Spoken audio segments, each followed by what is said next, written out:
जनकपुरी में एक भक्त हुए, पूरा अयोध्या उनको जानता है और लगभग आप में भी कई लोग जानते होंगे, श्री प्रयागदास जी, मामा प्रयागदास। कहते हैं कि उनके माता पिता के कोई संतान नहीं हो रही थी, तब संतों ने आशीर्वाद दिया कि बोले तुम्हारे घर में एक भगवत भक्त जन्म लेगा, चिंता मत करो।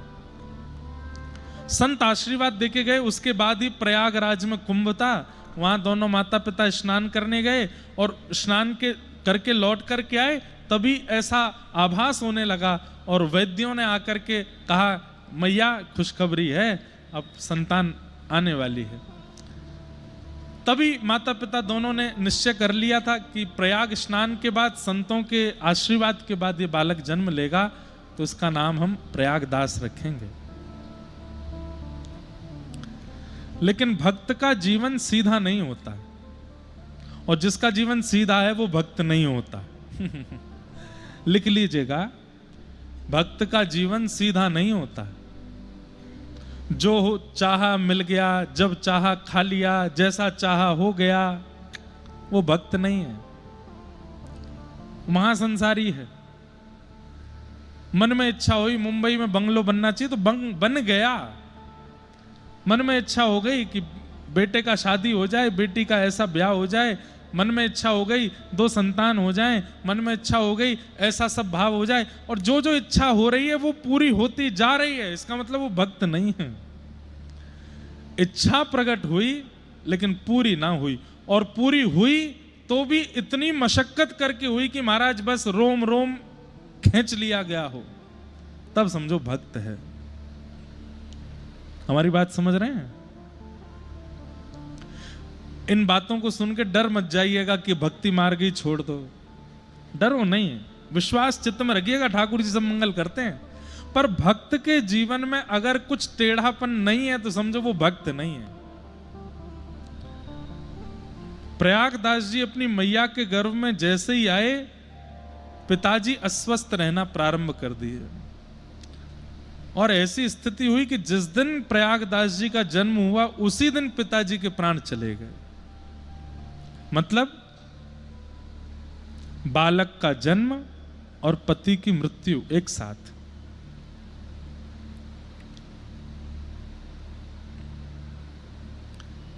मां क्या करे ऐसी स्थिति में, लेकिन ठाकुर जी पर भरोसा करके, सब संतों के आशीर्वाद पर भरोसा करके उस बालक के ऊपर ध्यान दिया।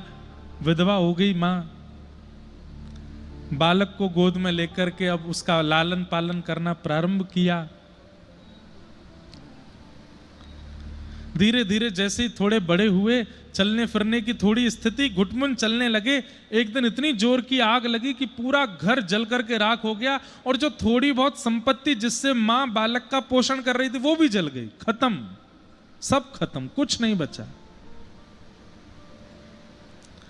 पिता चले गए, संपत्ति चली गई, परिवार संबंधी। एक बहुत सुंदर पद है, याद आ रहा है, गा दूं? सूरदास जी कहते हैं, ऊधो, महाराज जी बहुत सुंदर पद है। ये स्थिति सबके जीवन में आएगी, इसलिए सब तैयार रहना, मुझसे लेके आप तक कोई नहीं बचेगा। गोपियां गा रही हैं लेकिन सूरदास जी की वाणी है, ऊधो जब टेढ़े दिन आवे, ऊधो जब टेढ़े दिन आवे, हाँ ऊधो जब टेढ़े दिन आवे, ऊधो जब टेढ़े।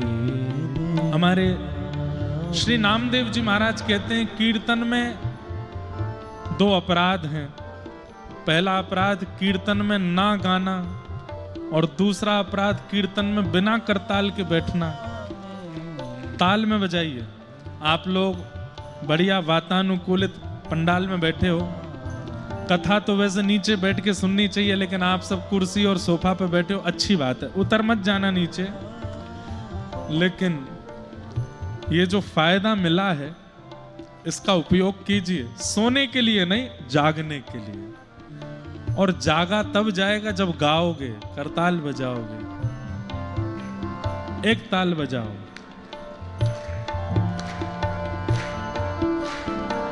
और गाओ इसी एक ताल में। ऊधो जब टेढ़े दिन आवे, ऊधो जब, हाँ ऊधो जब टेढ़े दिन आवे, ऊधो जब टेढ़े। जब टेढ़े दिन आते हैं तो क्या होता है? इष्ट मित्र मुख हूँ नहीं बोलत, इष्ट मित्र मुख हूँ नहीं बोलत।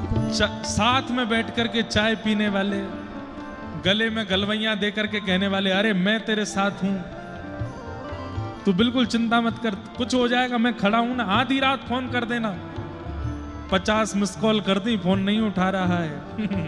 क्यों? तुम्हारे टेढ़े दिन आए हैं। छापामारी चल रही है घर पर, बैंक के लोग पीछे पड़े हैं, पुलिस के चक्कर लगाने पड़ रहे हैं, और ये सब नहीं तो अस्पताल जाना पड़ रहा है, बीमारी हारी लग गई है, डॉक्टरों ने हाथ खड़े कर दिए हैं, परिस्थिति बिगड़ गई है। ऐसे में क्या होता है?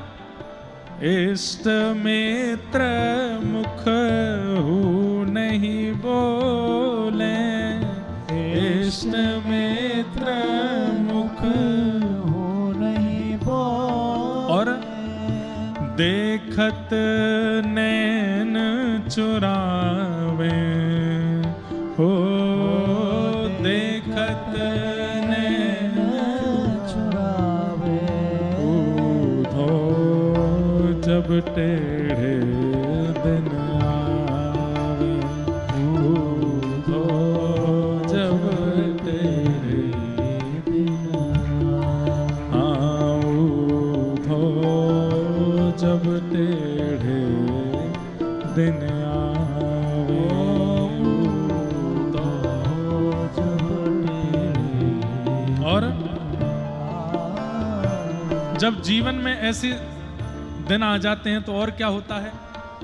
हो सोना छुवत होत है माटी, सोना छुवत होत है माटी, सोना छुवत होत है माटी, सोना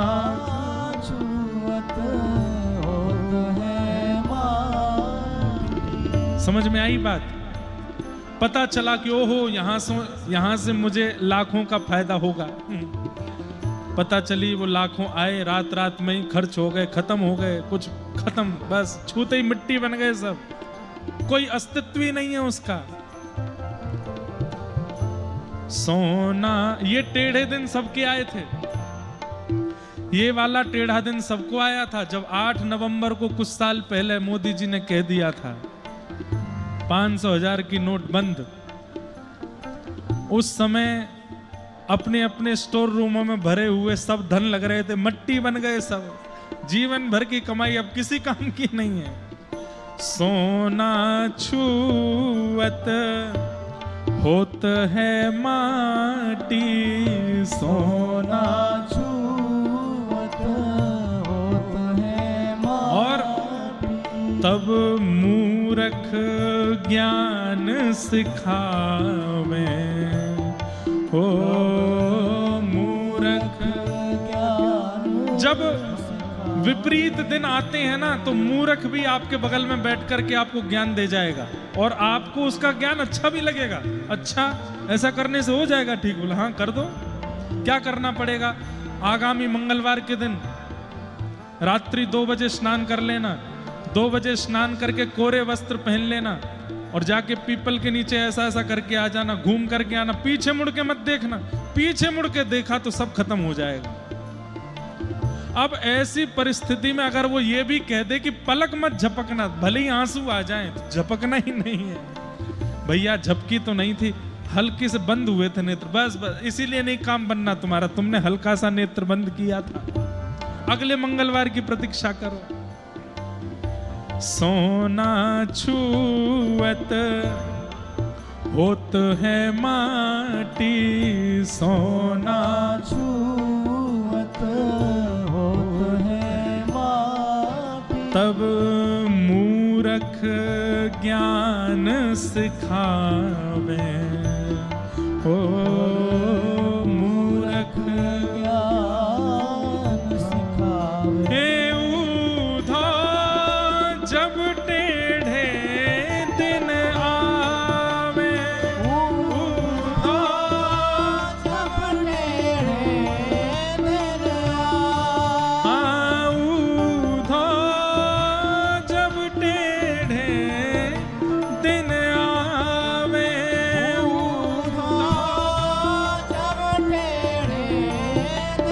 आवे, ये सब गोपियां गा रही हैं। जब ठाकुर जी व्रत छोड़ के चले गए, उद्धव जी ज्ञान उपदेश करने आए, तब गोपियों ने ये गाया था। लेकिन ये बात हम सब पर लागू हो रही है। यहां बैठा हर व्यक्ति एग्री कर रहा है कि भाई ये तो सत्य है बिल्कुल। लेकिन गोपियां क्या कह रही हैं?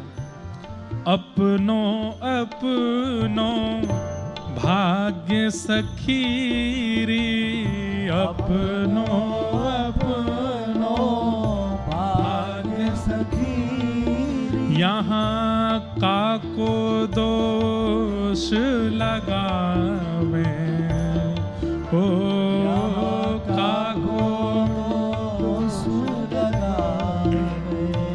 हे सूरदास विधि ना के आगे, सूरदास विधि ना के आगे, सूरदास विधि ना के आगे, सूरदास विधि ना के आगे, छिन भर टरहु न पावे, ओ छिन भर न पावे। हे ऊधा जब टेढ़े दिन आवे, ऊधा जब टेढ़े दिन ऊधा जब टेढ़े दिन आवे, ऊधा जब टेढ़े दिन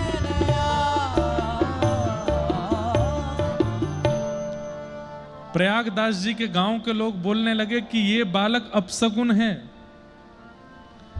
मां के गर्भ में आया तो पिता का स्वास्थ्य बिगड़ने लगा, जन्म लिया तो पिता के प्राण हरण कर लिए इसने, और आज पहली बार घुटमुन चलना सीखा तो पूरे घर में आग लग गया, बच्ची कुछ संपत्ति भी जला दी। और लोग बाग जाकर के प्रयागदास जी की मां को कहते, हमारी बात मानोगी? बोले क्या, तुम्हारा घर परिवार तो सब खत्म ही हो गया, ये बालक सगुन नहीं है, और क्या करें? बोले इसको कहीं छोड़ दो, कोई जरूरतमंद माता पिता होंगे उनको दे दो, या कहीं इसको छोड़ आओ, या कहीं इसको कुछ कर दो। अब इसको तुम रखोगी पास में तो बचा कुचा भी तुम्हारा जो जीवन है वो अपशगुन से युक्त हो जाएगा।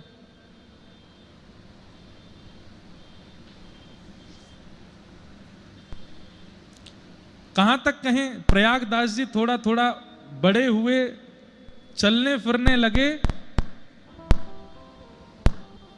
माइक के टेढ़े दिन आए हैं। ऊधो जब टेढ़े दिन आवे, क्या बता रहा था मैं, कहां थे हम? हाँ, तो प्रयागदास जी थोड़ा बहुत चलने फिरने लगे तो क्या हुआ, गांव के लोगों ने अपने बच्चों को उनके पास भेजना बंद कर दिया, इसके पास मत जाना, अपशगुन है। अपने पिता को खा गया, अपने पूरे घर संपत्ति, अरे माँ बेचारी जगह जगह से भिक्षा लेकर के पाती है, अपना जीवन यापन करती है, ऐसी स्थिति कर दी। और एक बात समझनी पड़ेगी बंधुओं, मटके में जल तभी समाता है जब उस मटके को खूब अग्नि तपाई गई हो। कई बार व्यक्ति बोलते हैं सुना हुआ, व्यक्ति बोलते हैं पढ़ा हुआ, पर कई लोग बोलते हैं वो ना सुने हैं ना पढ़े हैं। कैसे बोल रहे हैं इतना अच्छा, इतना आकर्षण कैसे आ गया उनकी वाणी में? बोले प्रेम रस भरा है चित्त में, और प्रेम उसी के चित्त में भरता है जिसको खूब तपाया गया हो ठाकुर जी के द्वारा। जो तपा नहीं होगा वो प्रेम रस को समा नहीं पाएगा चित्त में। इसलिए बंधुओं, विपत्ति आती है ना जीवन में, घबराया नहीं कीजिए, ऐसा सोच लिया कीजिए कि हम सब मटका हैं, ठाकुर जी तपा करके हमको बढ़िया आकृति दे रहे हैं। कुछ समय की बात है, सह लेते हैं, और ये बात सत्य है, रात्रि के बाद उजाला होगा। कुछ समय की बात है, धैर्य पूर्वक नाम जप करते हुए, भगवत स्मरण करते हुए सह लीजिए उस स्थिति को, उस समय को, अच्छे दिन आ जाते हैं फिर। अच्छा, अच्छे दिन मानते किसको आप? समय से भोजन मिल जाए, समय से रोटी मिल जाए, समय से धन मिल जाए, वो अच्छे दिन ना।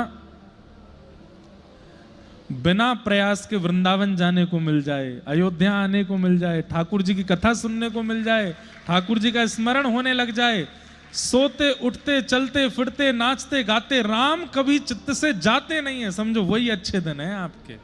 ठाकुर जी की विस्मृति नहीं होती है।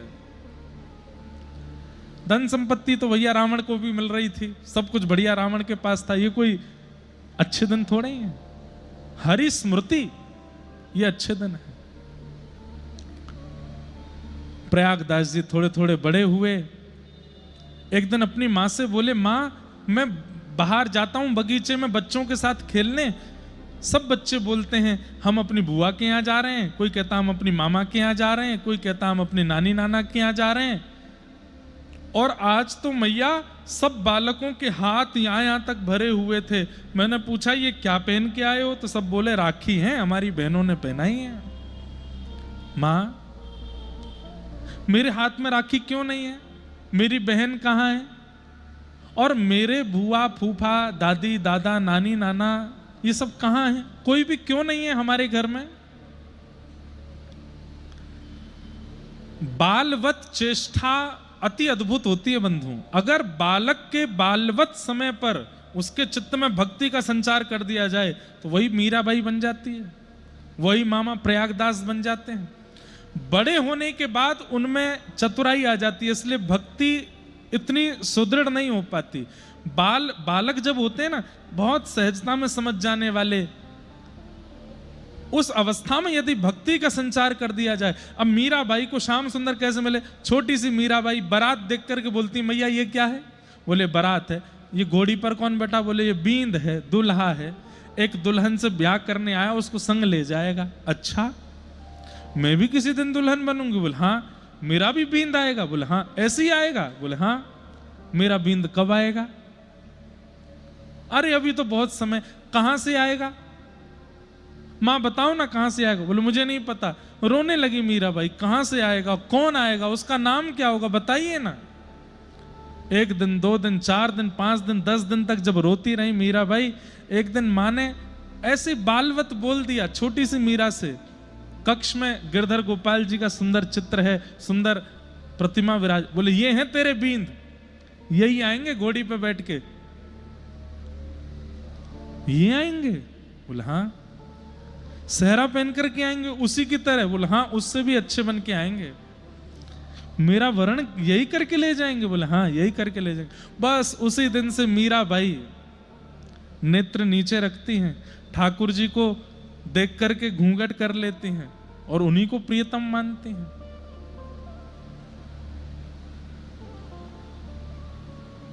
और वही स्थिति ले गई मीराबाई को वहां तक। सपनामा वर्णा दीनानाथ, 56 कोटा जना पधार्या, दुल्हो श्री ब्रजनाथ। ठाकुर जी दुल्हा बनकर के आए मीराबाई को लेने के लिए। वो कथा तो पूरी बड़ी है, पर बाल चेष्टा, बाल स्थिति ऐसी होती है कि उस समय में यदि भक्ति का संचार कर दिया जाए तो बालक परम भागवत हो जाता है। मामा प्रयागदास जी, मामा तो बाद में बने, पहले तो ये इनका नाम पहले प्रयाग दत्त था, प्रयाग दत्त। माँ ने कहा बेटा तू क्यों रोता है? मेरी बहन कहाँ है मैया, मुझे राखी क्यों नहीं पहनाई? सब बालकों के हाथ में राखी, सबके परिवार हैं, मेरा परिवार क्यों नहीं है? तो माँ ने छोटे से प्रयागदास जी को गोद में लेकर के कहा तेरी बहन है ना, कहाँ है? उसका ब्याह हो गया है, बड़े कुल में ब्याह हुआ है, बड़े नगर में रहती है, राजा की पत्नी बन गई है, इतना अवकाश नहीं होता उसको आने का घर पे, वो बड़े नगर। अच्छा कौन सा नगर है? बोले अयोध्या नगर है। अच्छा हमारे जीजाजी कौन है? बोले जीजाजी राघवेंद्र सरकार, राम जी तुम्हारे जीजाजी हैं। अच्छा मेरी बहन का नाम क्या है? वो तुम्हारी बहन का नाम सियाजू है। सियाजू मेरी बहन है? बोले हाँ वही तुम्हारी बहन है। मैया और मेरा सब परिवार? बोले सब वही है, भरत लाल जी, श्री लक्ष्मण जी, श्री हनुमान जी, सबसे मैया ने अलग अलग संबंध बता दिए। बोले वो सब तेरे संबंधी हैं, पर बहुत व्यस्त रहते हैं बालक, इसलिए वो आ नहीं पाते। लेकिन तू ऐसा नहीं सोचना तेरा कोई नहीं है, वो सब तेरे ही हैं। अब तो प्रयागदास जी रात भर सोचते रहे, सिया जी मेरी बहन है, राम जी मेरे जीजा जी हैं, ये मेरे वो हैं, ये मेरे वो हैं, सबसे मेरा संबंध है। सुबह उठते ही मैया के पीछे पड़ गए, बोले मैया बहन नहीं आ सकती, बहुत व्यस्त है, पर मैं तो बहन के पास जा सकता हूं ना। मां बोली अब ये तूने नई रट लगा ली? अब तो प्रयागदास जी रोने लगे, नहीं नहीं माँ मैं जाऊंगा, अपनी बहन से मिलने जाऊंगा। और ये कोई बात थोड़ी होती है कि ब्याह हो गया, बड़े कुल में ब्याह हो गया तो अपने भैया को भूल जाएगी, अपनी मैया को भूल जाएगी, कभी आएगी नहीं। रक्षाबंधन पर सब भाइयों की बहन आती, मेरी बहन नहीं आएगी, मैं डांट के आऊंगा बहन को, मैया मैं तो जाऊंगा। इतनी हट करने लगे कि माँ ने अंत में कहा ठीक है जा तू अयोध्या चला जा, वही है तेरी बहन। माँ ऐसे कैसे चला जाऊं, कुछ तो बना के दो। माँ को जबरदस्ती रसोई में लगे, कुछ बना के दो, कुछ सामग्री दे दो। माँ ने कुछ सामग्री बनाई, सामग्री बना करके दे दी, और बस मनी मन सोचने लगी हे राघव जी मेरे पुत्र का ध्यान रखना, ये निकल तो गया है, मैंने इसको समझा तो दिया है, जितनी मेरी इच्छा थी, जितनी मेरी योग्यता थी उतना इसको मैंने कर तो दिया है, बस आप संभाल लेना इसको। निकल गए प्रयागदास जी अयोध्या के लिए। अयोध्या आए, मां से पूछा था अयोध्या नगरी तो बहुत बड़ी होगी, मेरी बहन कहाँ रहती है, कोई जगह बता दो। तो मां ने कह दिया था कनक भवन में है तेरी बहन। सीधे कनक भवन में बिहारिणी जी के दर्शन करने के लिए गए, और वहां जाके पुजारी जी से पूछने लगे जय सिया राम। बोले जय सिया राम। बोले कहो भैया हम जनकपुर से आए हैं, प्रयागदास हमारा नाम है, जानकी जी के छोटे भैया हैं, आप उनको मिलवा दीजिए, बोल दीजिए कि मैं उनका भाई हूं, राखी बंधवाने आया हूं।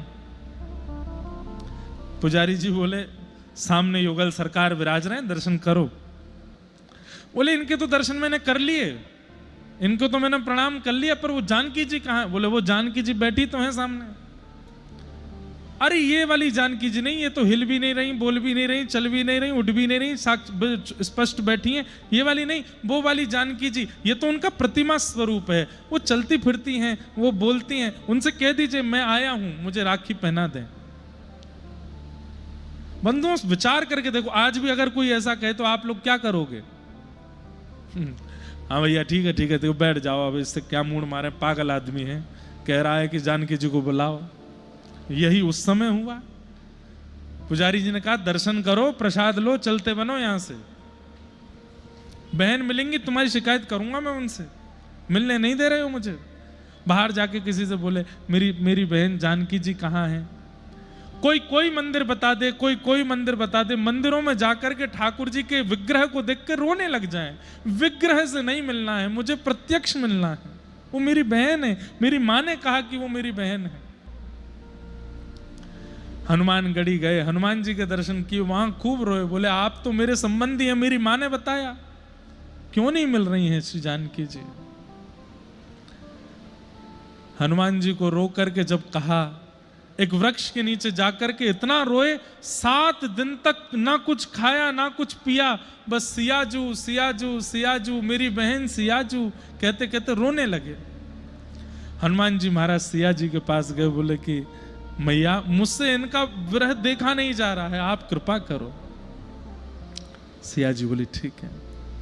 और एक दिन आया, ढोल नगाड़े ताशे बज रहे हैं, बड़ी बड़ी सहनाइयां बज रही हैं, और महाराज एक व्यक्ति हाथ में सुंदर चमर लेकर के, सुंदर चिन्ह लेकर के और बढ़िया सुंदर वस्त्र पहन करके चलता हुआ और बस सबको सावधान करता हुआ जा रहा है। रघुकुल कमल दिवाकर दशरथ नंदन कौशल्यानंदन जगत प्रतिपालक प्रभु श्री रामचंद्र श्रिया रामजू महाराज पधार रहे हैं, सावधान हो जाओ।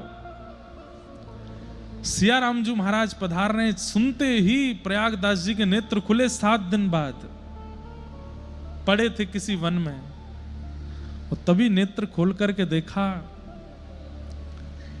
पोशाक अलग है इन लोगों की जो ढोल बजा रहे हैं, मुख की कांति ऐसा बता रही है कि ये सामान्य लोग नहीं है। जब घोड़ों को देख रहे हैं, चिन्ह रखने वालों को देख रहे हैं, ढोल नगाड़ों का स्वर सुन रहे हैं, ये संसार के ढोल नगाड़े नहीं है, ये कुछ और है। मंगल गीत गाते हुए सखियां चल रही हैं, सुंदर सुंदर वाद्य बजाते हुए बड़े बड़े संगीतकार चल रहे हैं, पुष्प वर्षण करते हुए मानो जैसे गंधर्व चल रहे हैं। और तभी देखते हैं एक श्वेत हाथी सामने आया। उस श्वेत हाथी के ऊपर रत्न जड़ित सुंदर स्वर्ण सिंहासन है, ऊपर सुंदर ठाकुर जी के चमर डोराई जा रही है, सुंदर ठाकुर जी को छत्र रखा गया है। आहा, उस सुंदर सिंहासन के मध्य में सुंदर गादी जी लगी हैं, और उस गादी जी पर अत्यंत सुकोमल श्याम वर्ण कांति के श्री राघव जी, और बगल में बिल्कुल कंचन वर्ण जैसा है जिनका ऐसी श्री जानकी जी बैठी हैं, और मंद मंद मुस्काते हुए इधर उधर देखते हुए चल रहे हैं। जानकी जी का दर्शन करके श्री प्रयागदास जी रुदन करने लगे। तुरंत जानकी जी ने वहीं अपने हाथी को रोका, हाथी नीचे बैठा, श्री राघव जी और जानकी जी उतर करके आए, और प्रयागदास जी को भैया कह करके जानकी जी ने, भैया आ गए आप।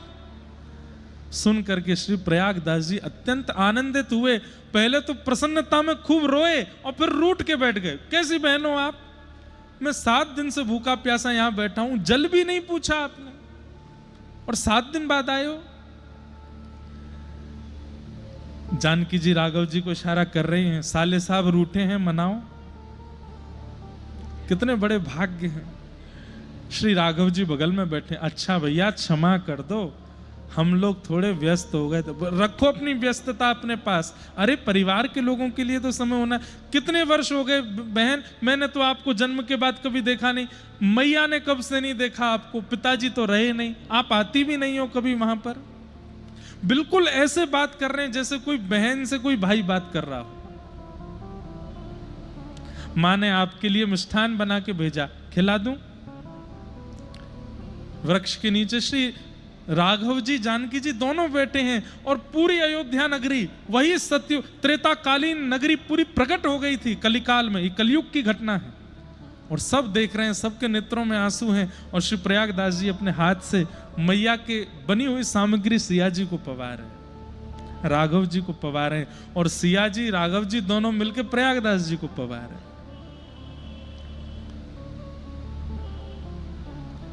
प्रयागदास जी ने, ऐसे ही देखत रहूं तो मैं जन्म सफल कर मानूं। बस आप दोनों ऐसे ही मेरे आंखों के आगे बैठे रहो, मैं देखता रहूं, और मैं जाऊंगा वापस। मां पूछेगी कब आ रही है बहन, मैं क्या बताऊंगा। सिया जी बोली, कह देना जल्दी आ जाऊंगी मैं। राघव जी सिया जी तो वहां से चले गए। आप इतने भाव निमग्न हो गए, निमग्न होते हुए चल रहे थे। अब जिसको राघव जी का दर्शन हो गया होगा ना, उसके तन की कांति, उसकी बोली चाली वो हमारी जैसी नहीं होगी, वो अलग ही होगी, और उसको कोई रसिक ही पहचान सकता है, सामान्य लोग पहचान भी नहीं पाएंगे। तभी सामने से एक रसिक श्री त्रिलोचन जी आ रहे थे, अयोध्या के संत। उन्होंने प्रयागदास जी की स्थिति को जब देखा, तन की स्थिति को देखा, प्रेम के कुछ लक्षण हैं, प्रेम के कुछ लक्षण हैं, भगवत दर्शन के बाद वो लक्षण हमारे अंग में प्रस्फुटित होने लगते हैं। पहला लक्षण, कितनी भी अवस्था हो जाए लेकिन शरीर ऐसा लगेगा जैसे बालवत, बालकों जैसा हो। 70 के हो जाते हैं, 80 के हो जाते हैं महात्मा, लेकिन उनकी वाणी सुनो, उनके पास बैठो, उनके मुख को देखो, ऐसा लगेगा छोटे से बालक हैं क्या। तन का स्पर्श करोगे तो ऐसा लगेगा बिल्कुल नवजात शिशु। प्रेम पुलकित होने लगता है। दूसरा लक्षण होता है वो दुर्गंध विहीन हो जाते, उनमें से दुर्गंध नहीं आती।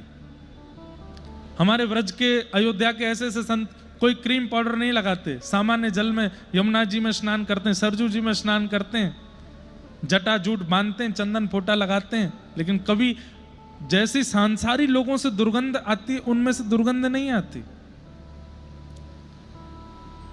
तीसरा, प्रेम पुलकित नेत्र, नेत्र सदा भीगे ही रहते हैं। छोटी छोटी भाव, छोटी छोटी बातों पर नेत्रों से अविरल अश्रुधार गिरने लगती है।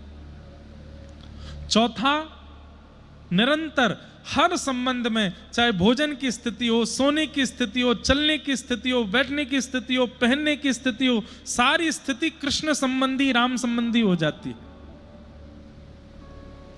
ये सब चिन्ह हैं उन लोगों के। और आगे की स्थिति तो और विचित्र है, जड़ को चैतन्य समझ के बात करने लगते हैं। ऐसी स्थिति हो जाती है जिनको ठाकुर जी का अनुभव हो जाता है। त्रिलोचन जी पहचान गए कि ये सामान्य नहीं है, और उन्होंने जाकर के उनको अपने आश्रम में लाए और उनसे बस पूछते कैसे, तो वो बताते मेरी बहन जानकी जी ऐसी हैं, मेरे जीजा जी राघव जी ऐसे हैं, भरतलाल जी ऐसे हैं, लक्ष्मण जी ऐसे हैं। त्रिलोचन जी बोले वर्षों हो गए हमको तप करते करते, कभी राघव जी का अनुभव नहीं हुआ। आपकी मैया की थोड़ी सी सीख से आपको साक्षात दर्शन हो गए राघव जी के। उन्होंने प्रयागदास जी को मामा संबोधित किया, तब से पूरे अयोध्या और पूरे विश्व में मामा प्रयागदास उनका नाम। क्यों? श्री जानकी जी को वो बहन मानते हैं। कुछ वर्ष बाद, कुछ दिनों बाद लौट करके वापस गए। मैया ने जैसे ही देखा तो अब प्रयागदास वैसा है ही नहीं जैसा गया था। वही बस चलत राम, बोलत राम, स्मरण राम, सब राम राम में हो गए हैं। लौट करके आए, मां ने कहा पुत्र आगे इतने दिन लगे। पूछा नहीं कि बहन मिली कि नहीं, क्योंकि स्थिति बता रही कि मिल गई है। आकर के केवल दोनों आलिंगन करके, मां ने पुत्र को, पुत्र ने मां को, बस रोते रहे दोनों। मां, बहन जी मिली थी, जीजा जी भी मिले थे, और बस कांपने लगा शरीर प्रयागदास जी का। सुनकर के मैया कंपायमान हो गई। और जब ये कहा कि बहन ने कहा है कि मैं जल्दी मैया से मिलने आऊंगी, ये सुनकर के तो प्रयागदास जी की मैया आज रो पड़ी, भाव विह्वल हो गई। तेरे जन्म से सबने मुझे कहा कि ये अभागा है, अपने पिता को खा गया, तुम्हारी संपत्ति खा गया, तुम्हारा सर्वस्व नाश कर दिया। आज हम भिक्षा मांग करके अपना पेट भरते हैं, लेकिन पुत्र आज मैं गौरव से कह सकती हूं कि मैं प्रयागदास की मां हूं, जो जानकी जी को अपनी बहन बना के आया है, उनसे राखी बंधवा के आया है, श्री राम जी जिसके जीजा हैं। सब भाव।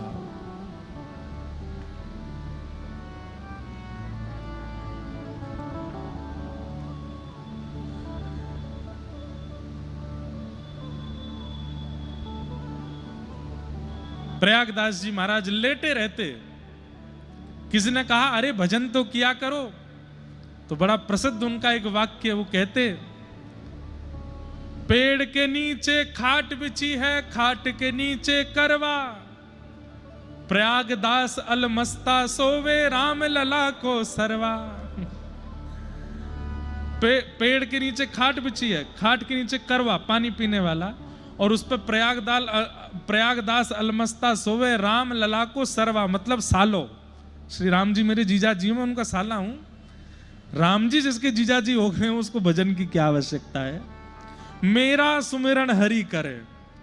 अरे मैं हरि का सुमिरन नहीं, हरि मेरा सुमिरन करते, मैं पावा विश्राम। तो प्रसंग हमने क्यों सुनाया? ठाकुर जी जड़ नहीं है, चैतन्य है। उनको जड़वत मानना भी नहीं है कि वो कोई पाषाण है, कोई धातु हैं। आप पाषाण धातु मानेंगे तो ठाकुर जी सदा पाषाण धातु में ही दिखेंगे। लेकिन एक बार जाइए रामलला के दर्शन करने और ये बिल्कुल विचार मत कीजिए कि ये पाषाण है। ये सोच के जाइए रघुकुल कमल दिवाकर साक्षात, जिन्होंने हनुमान जी को दर्शन दिए, जिन्होंने सिया जी से ब्याह किया, जिन्होंने लक्ष्मण जी को अनुज बनाया, जिन्होंने रावण का वध किया, जिन्होंने सबरी के बेर खाए, जिन्होंने जटायु का संस्कार किया, ये वही राम जी ठाड़े हैं मेरे सामने। इस भाव से आप दर्शन करने जाओगे, प्रेम पुलकित हो जाएगा, अंग नेत्रों से अश्रुपात होने लगेगा, झूमने लगोगे आप राम जी को देख के। और इन सब के बीच ठाकुर जी के श्री अंग में कुछ गतिविधि का अनुभव भी आपको हो जाएगा। या तो लगेगा ये आंख मटका रहे हैं, या तो लगेगा ये खूब जोर जोर से मुस्का रहे हैं, या तो लगेगा ये इशारा कर रहे हैं। कुछ ना कुछ अनुभूति हो जाएगी। पाषाण मान के जाओगे तो पाषाण से ही लगेंगे, हाथ में बाण, इधर धनुष लेकर के खड़े हैं चुपचाप। श्रीमद् भागवत जी की महात्मा कहती हैं, भगवान का प्रथम स्वरूप सत्य है, दूसरा स्वरूप चैतन्य है। जड़ नहीं है ठाकुर जी, चैतन्य है, चैतन्य है ठाकुर जी। और ठाकुर जी का तीसरा स्वरूप क्या है? आनंद। ठाकुर जी आनंद स्वरूप हैं। अरे ऐसो आए सो होवे सो चटक मटक सो ठाकुर, तीनों लोकन हूँ मैं ना। ऐसो चटक मटक सो ठाकुर, तीनों लोकन हूँ मैं। हाँ ऐसो चटक मटक सो ठाकुर, तीनों लोकन हूँ मैं ना। ऐसो चटक मटक सो ठाकुर, तीनों लोकन हूँ। एक बार साकेत धाम गोलोक धाम की एक लीला हुई। साकेत धाम गोलोक धाम में नित्य राम लीला कृष्ण लीला चलती रहती है। तो एक बार कौशल्या जी के मन में आई कि मैं गोलोक धाम जाकर के यशोदा मैया से मिल के आऊं। और श्री यशोदा मैया के मन में उसी समय आई कि मैं साकेत जाकर के कौशल्या मैया से मिल के आऊं। और साकेत और गोलोक में राधा रानी के ठाकुर जी बड़े हैं। राधा रानी के और सियाजू के ठाकुर जी 16 वर्ष के हैं। लेकिन श्री यशोदा जी के और कौशल्या मैया के ठाकुर जी छोटे से ही हैं। अलग लीला चलती है वहां पर। आज सुबह जहां हम कथा करके आए हैं, सुबह भी कथा करके आए हैं हम वृंदावन में, कोकिल साईं। वहां के जो महाराज जी थे, सिंधी में महाराज जियों को साईं बोलते हैं, तो कोकिल साईं वो मानसी में कई लीलाओं का दर्शन करते थे। उन्हीं के द्वारा दर्शन की गई लीला है। आज उनका भी जन्मोत्सव है कोकिल साईं जी का, इसीलिए वहां कथा करनी थी हमको। तो राघव जी और ठाकुर जी, ये वाली लीला सुनो, फिर गाएंगे इसको हैं, और सब नृत्य करना भाव से। तो कौशल्या मैया के मन में आई कि मैं गोलोक धाम जाकर के यशोदा मैया से मिल के आऊं। और यशोदा मैया के मन में आई कि मैं साकेत जाकर के कौशल्या मैया से मिल के आऊं। दोनों ने अपने लालन तैयार किए और आज सौभाग्य से दोनों लालनों ने पीत वस्त्र पहने। आज दोनों मैयाओं के मन में एक जैसी भावना आ रही है, एक जैसी माला पहनाई है, एक जैसी पाग बांधी है, एक जैसे सारे श्रृंगार किए हैं। यहाँ कौशल्या मैया गोद में राम जी को लेकर के, वहां यशोदा मैया गोद में कृष्ण को लेकर के निकल पड़े। और ना वो साकेत पहुंच पाई, ना वो गोलोक धाम, बीच रास्ता में ही दोनों मिल गई। कौशल्या मैया और श्री यशोदा मैया ने एक दूसरे को देखा। अरे बहन, मैं तो तुमसे ही मिलवे आ रही।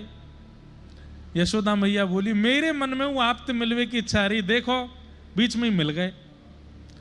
वहां राघव जी ठाकुर जी को देख रहे हैं, ठाकुर जी राघव जी को देख, दोनों एक ही हैं, एक जैसे हैं बिल्कुल। मतलब अगर राम कृष्ण दोनों खड़े हो जाएं तो आप अंतर नहीं बता सकते। अंतर केवल एक से पता चलेगा, क्या? इनके नयन गंभीर हैं, उनके चप्पल नेत्रों से पता चल सकता है कि कृष्ण कौन है। कैसे? जिनके दीर्घ गंभीर नेत्र हैं, एक टक देख रहे हो समझो राम जी हैं, और कभी यहां देख रहे हो, कभी यहां देख रहे हो, कभी ऐसे देख रहे हो, कभी ऐसे देख रहे हो, समझो ये ठाकुर जी हैं। बस यही पता कर सकता है, ऐसे ही पता लग सकता है कि ठाकुर जी कौन से, नहीं तो और कोई अंग है नहीं जिससे पता लग सके। सब एक जैसा है। कहां तक कहें घुंघराले केश कहां घूंघुर हो रहे हैं, वो भी एक से हैं दोनों के। हंसते हैं तो आगे की दो दतुइयां भी एक जैसी हैं, होठों की लालिमा भी एक जैसी है, हंसते समय गालों में जो दो गड्ढे पड़ते हैं वो भी एक जैसे हैं दोनों के, कोई अंतर नहीं है, एक जैसे हैं दोनों। यहां कौशल्या मैया की गोद में राम जी, वहां यशोदा मैया की गोद में ठाकुर जी, दोनों ठाकुर जी एक दूसरे को देख करके भी खुश हो रहे हैं और नेत्रों नेत्रों में ही बात कर रहे हैं। बोले आज आनंद करा दे मैयाओं को, ही राधा रानी को तो खूब आनंद करायो, सिया जी को तो खूब आज मैयान को आनंद करा दें। दोनों बालक छोड़ दिए, वे खेल रहे हैं। यहां मैया आपस में चर्चा करने लगी। शाम हो गई, शाम होते ही मैया बोली भले मिल गई, मिलती रहा करो आप समय समय पर। बोले हाँ मिलेंगे। अच्छा चलो अब मैं चलूं, वापस जाऊं, आप भी वापस निकलो। दोनों अपने बालकों को लेने गए तो क्या हुआ, अदला बदली हो गई। राम जी चले गए गोलोक धाम और हमारे वृंदावन के ठाकुर जी चले गए साकेत। गोलोक धाम और साकेत में कंफ्यूजन तो नहीं है ना? जैसे स्वर्ग है, वैकुंठ है, ऐसे ही राम उपासक जहां जाते हैं मुक्ति के बाद वो साकेत है, और कृष्ण उपासक जहां जाते हैं वो गोलोक धाम है। नारायण उपासक जहां जाते हैं वो वैकुंठ है, और पुण्य करने वाले जहां जाते हैं वो स्वर्ग है। और पापी कहां जाते हैं वो तो पता ही है आपको। तो गोलोक और साकेत में सदा कृष्ण लीला राम लीला आज भी चलती है। तो वृंदावन के ठाकुर जी पहुंच गए साकेत और राम जी पहुंच गए गोलोक धाम। अब यहां राम जी पहुंचे जैसे ही गोलोक धाम में पहुंचते ही ठाकुर जी के सब शरारती मित्र आ गए। मधुमंगल, श्रीदामा, तनसुका, मनसुका, धनसुका। मैया ने जैसे ही ठाकुर जी नीचे उतारे, इतने में सबरे सका, है रे लाला, सुबह तो तेरी बाट देख रहे हैं, कहां को चलो गए हो? राम जी तो ब्रजभाषा सुनते ही घबरा गए और उनके मुखमंडल की ओर देखें बड़े चुपचाप। अरे बोल क्यों ना रो, तेरे मुंह में का गुड़ रखो, खोल के दिखा। और ठाकुर जी का मुंह पकड़ के दबा दिया मधुमंगल ने, खोल के दिखा, जरूर गुड़ खा के आयो तभी बोलना है। रहो राम जी बेचारे इतने संकोच में कि रोक भी नहीं रहे कि मेरा मुंह में दर्द हो रहा, मत खोलो। खोल के अरे या के मुंह में तो कछू ना, फिर काय को ना बोल लो, चल लाला खेलवे चलेंगे। राम जी को पकड़ के ले गए और क्या किया, बोले राम जी को घोड़ा बना दिया, चढ़ गए सबरे ऊपर, और ये दो चोटी बनी हुई है, चोटी पकड़ करके चल मेरे घोड़े, टुक टुक टुक चल चल चल। राम जी तो बेचारे मोटे मोटे आंसुओं से रोने लगे थोड़ी देर में। क्यों? वहां ठाकुर जी पहुंचे हैं साकेत में, और वहां जैसे ही ठाकुर जी आंगन में पहुंचे, राम जी के सब मित्र आए हैं, हाथ जोड़ करके खड़े हैं। रघुकुल कमल दिवाकर, हे दशरथ नंदन श्री राम, बाहर आंगन में खेलने की सब व्यवस्था हो चुकी है, आपको अवकाश हो तो खेलने के लिए चलें। ठाकुर जी मूड खुजा के बोले, ऐसे खेलने के लिए कौन पूछता भाई, ये तो कोई राजा महाराजा को पूछ रहे हो खेलने के लिए। सखा तो ऊधम करते हुए जाते हैं, ये कैसे सखा है? अब राम जी को उसका अभ्यास है, वहां तो मिल गए सबरे शरारती ऊधमी, और ठाकुर जी को यहां मिल गए सबरे सीधे साधे। ठाकुर जी बोले तुम पे खेलना ना, चलो सबरे बाहर जाकर के ठाकुर जी ने फेंटा बांध करके या में लात मार या में घूसा मार, उठा पटक करके सबन के नाक मुंह सब तोड़ दिए। रोते रोते सब कौशल्या मैया के पास गए, मैया आज राम को कुछ हो गया है, बहुत मार रहे हैं हमको, हमारे गाल छील दिए, उसकी कोहनी छील दी, उसकी चोटी पकड़ के काट दी है, एक के वस्त्र फाड़ दिए, किसी को उठा के सरजू जी में फेंक दिया है। राघव ऐसे तो कभी नहीं थे। और वहां सबरे सखा जाकर के मैया से कह रहे, मैया लाला कौन सा सांप सूंघे हो, ना हंस रहो है, ना बोल रहो है, ना कछु कर रहो है, बस चुपचाप थाड़ो है और रो ऊपर ते। राम जी को यशोदा मैया गोदी में ले, लाला कहाँ गए हो, इतना शांत शांत काहे को है? राम जी कुछ नहीं बोले। भोजन का समय हुआ, नंद बाबा आए, आजा लाला भोजन करेंगे। अब नंद बाबा की तो गोद में बैठ के राम जी ठाकुर जी प्रसाद पाते हैं। राम जी को गोद में बैठा लिया और सबरी सामग्री लेकर के और बढ़िया प्रेम से राम जी को पवा में, राम जी ऐसे मुंह कर लें, क्यों? अपने हाथ से खाने का अभ्यास है। और ठाकुर जी वो अपने हाथ से कुछ पाते ही नहीं है। हमारे वृंदावन के ठाकुर जी तो आज तक अपने हाथ से नहीं पाते, अब भी सेवक ही पवाते हैं उनको। राम जी पावे नहीं। नंद बाबा कहें, अरे यशोदा जी लाला का है गयो, ये पा क्यों ना रहो? बोले पतो ना, सुबह सवेरे बालक भी आकी शिकायत कर रहे, कुछ बोल ना रहो, कुछ कह ना रहो। और वहां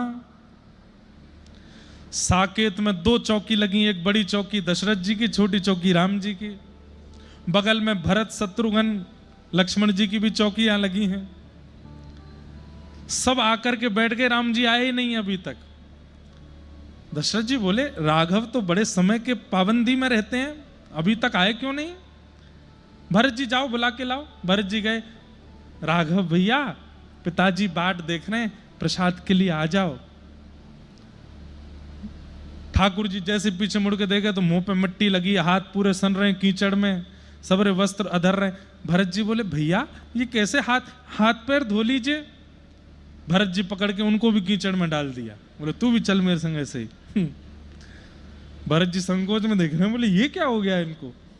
आए सीधे लक्ष्मण जी शत्रुघ्न जी सबकी चौकी पर चढ़ते गए और दशरथ जी की गोद में जाके बैठ गए। सामने कड़ी रखी है, खीर रखी है, सब सामग्री उठा के दशरथ जी की दाढ़ी पे लगाने लगे। कड़ी से सुंदर सुंदर चिन्ह बनाने लगे, यहाँ पर मिर्च लेकर के कान में घुसाने लगे। दशरथ जी बोले, कौशल्या ये क्या हुआ राम को, ये क्या कर रहा है? ये पूरे मेरे वस्त्र बिगाड़ दिए, पूरे मुंह पे मेरे आकृति बना दी। कौशल्या मैया बोली, सुबह सब बालक पीटे हैं, कईयों को पकड़ के सरजू जी में फेंक दिया है, ऐसा राम ने कभी किया तो है नहीं। वहां यशोदा मैया ने ठाकुर जी पकड़े, यहां कौशल्या मैया ने अपने लाला पकड़े, और दोनों ने पकड़ करके ध्यान से जब देखा, यशोदा मैया ने देखा दीर्घ गंभीर नेत्र, बिल्कुल चपलता नहीं है, बिल्कुल चंचलता नहीं है। अरे ये कहीं कौशल्या को लाला राम तो नहीं है? राघव, जैसे ही राघव कहा तो राम जी बोले, हाँ मैया। अरे ये तो राघव आ गए है यहाँ पे। अरे लाला, इस सबरे सखान ने मिलकर के खूब कीचड़ लगाई दी, मट्टी लगाई दी, लाला तो को मैं नवा धुवाई दूं। नंद बाबा बोले, ये यहां आ गए इसकी चिंता नहीं है, पर वो वहां चला गया है, साकेत में क्या हो रहा होगा, दौड़ो। राम जी को गोद में लेकर के नंद यशोदा दोनों दौड़े साकेत की ओर। साकेत में जाती क्या दिखा, घरों में महाराज मटकी फूटी पड़ी हैं, ग्वाल बाल सब अपने हाथ वाथ पकड़ के बैठे हैं राम जी के। और अंदर भवन में जाके देखा तो लक्ष्मण भरत शत्रुघ्न सब रस्सी से बांध रखे हैं ठाकुर जी ने। दशरथ जी के खूब कड़ी आदि सब पोत रखी है, और कभी यहां कूदें कभी वहां कूदें, सब बंदरों को लेकर के महाराज बंदरों की भांति कूद कूद करके हल्ला मचा रखा है। कौशल्या मैया समझ गई, बोले ये राघव नहीं है, ये माधव आ गए हैं आज हमारे यहाँ। यशोदा मैया जैसे ही पहुंची, ठाकुर जी दौड़ करके नीचे आ गए। कौशल्या मैया ने कही, मैया कैसे चलता है आपके गोलोक धाम में, ये बालक है, पकड़ो अपने बानर से लाला को, बंदर है ये पूरो। बोले मेरे लाला को बंदर, बोले ले पकड़ो, तुम्हारो माठी को मत होना, कछु करे ना धरे ना बोले ना करे, पूरे दिन शांत बैठो रे। ऐसे हमारे दोनों ठाकुर जी का मिलन हुआ, और जिनको ये मानसी में दर्शन हुआ, आज उनका भी जन्मोत्सव है।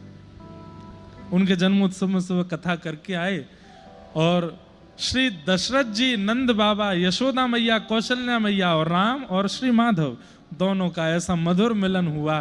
खूब हंसी हुई, खूब टटोली हुई, खूब आनंद हुआ, सब मैयाओं ने मिलकर खूब उत्सव मनाया।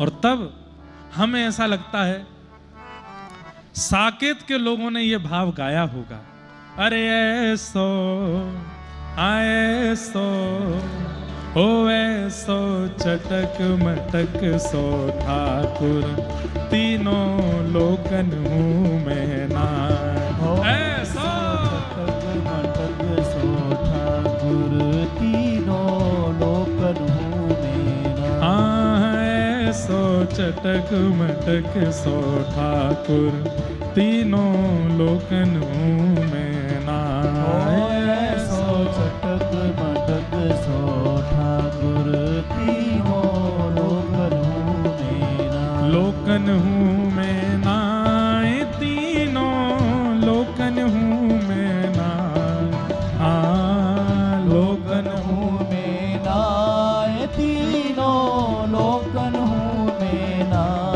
अरे हाँ लोकन हूँ मैं ना तीनों लोकन हूँ मैं ना हाँ लोकन हूँ मैं ना तीनों लोकन हूँ मैं ना। अरे ऐसो ओ ऐसो ओ ऐसो चटक मटक सो ठाकुर तीनों लोकन हूँ मैं ना ऐसो चटक मटक सो ठाकुर तीनों बोलो वृंदावन बिहारी लाल की जय हो।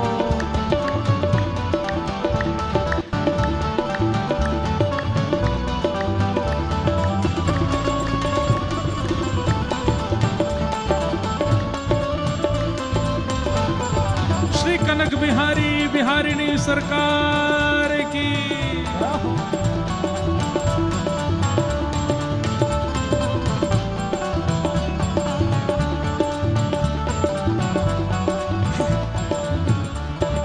हो तीन ठोर ते टेढ़ो दिखे तीन ठोर ते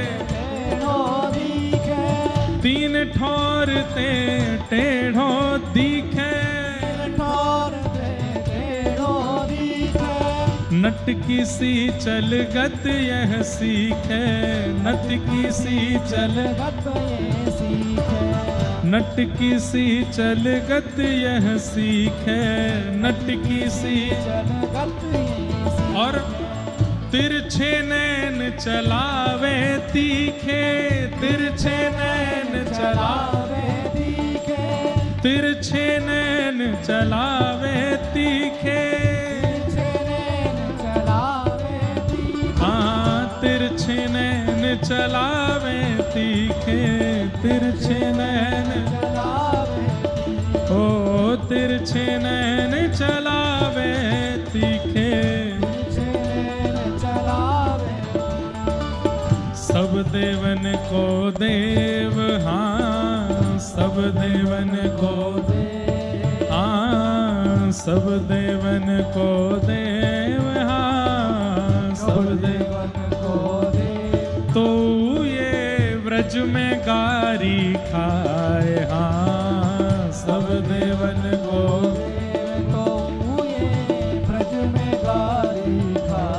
ओ ऐसा देखो सबसे पीछे जो लोग श्रोता बैठे हैं उनका आनंद देखो कितने आनंद में कथा सुन रहे हैं नृत्य करते हुए ओ ऐसा ओ ऐसो चटक मटक सो ठाकुर तीनों लोकन हूँ मैं ना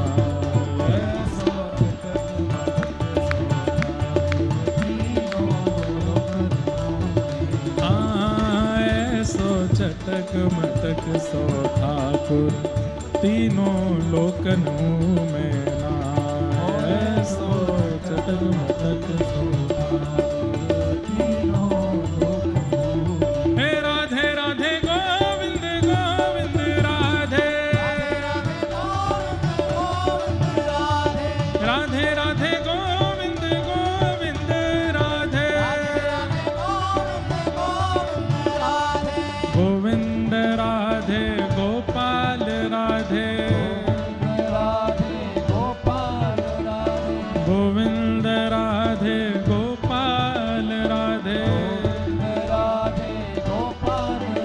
हरि गोविंद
वाले नृत्य कर रहे हैं, पीछे वाले भी आनंद कर रहे हैं, बीच वाले भी भुजा उठाओ।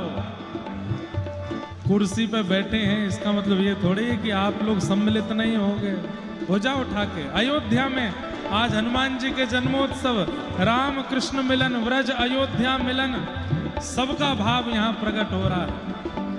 हे भजो हा भजो, हे भजो राधे राधे गोविंद गोविंद राधे, भजो राधे राधे गोविंद गोविंद राधे,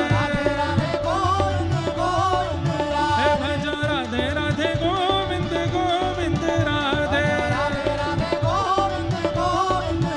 भजो राधे राधे गोविंद गोविंद राधे,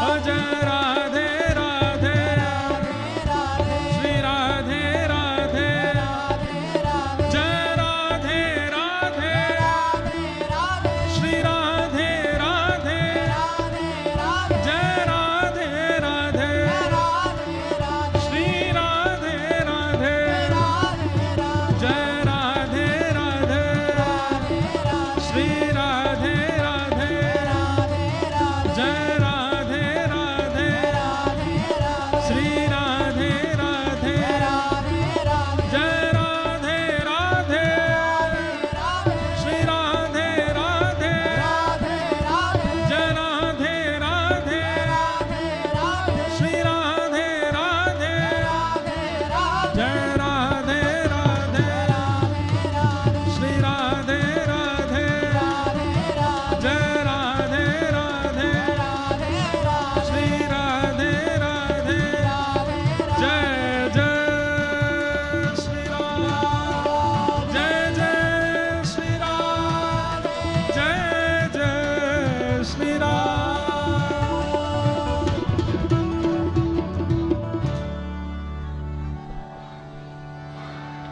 प्यारे क्या बात है बंसी वारिस।